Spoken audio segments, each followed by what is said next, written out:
Barkanmu da kasancewa cikin wannan shirin namu na hasken ma'aurata. Yaya mace za ta yi matsi idan ta rasa budurcinta? Ga yanda za ki daka garin zogale, ki tankaɗe shi, sannan ki samu man kaɗanya.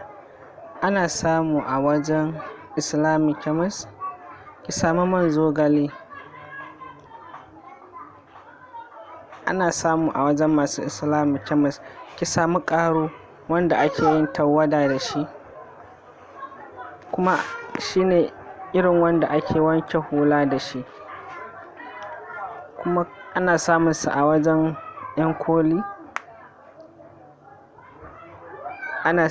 Ki samu man shanu, ana sai da shi a wajen masu sai da nono. Sai ki haɗa su a guri ɗaya, ya samu kamar sa'o'i 5 wato awa 5. Za ki ga sun haɗe jikinsu. Sai ki matsi da shi, kuma za ki iya raba shi kashi 3, wato dai ki matsi da shi kamar sau 3 a sati. To abin tambaya a nan gurin, ta yaya mace za ta gane ta rasa budurcinta bayan kuma tana da tabbacin ba ta taɓa saduwa da namiji ba?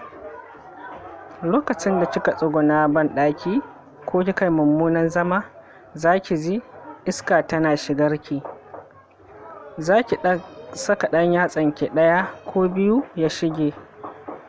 Waɗannan shine manyan hanyoyin da ake ganewa. Akwai kuma ƙananan hanyoyi masu yawa wanda babu hikimar faɗarsu. Ki samu totuwar rake mai tsafta, ba ɓawonta ba, sannan ki busar da shi. Sai ki haɗa da farin muski da kanumfari.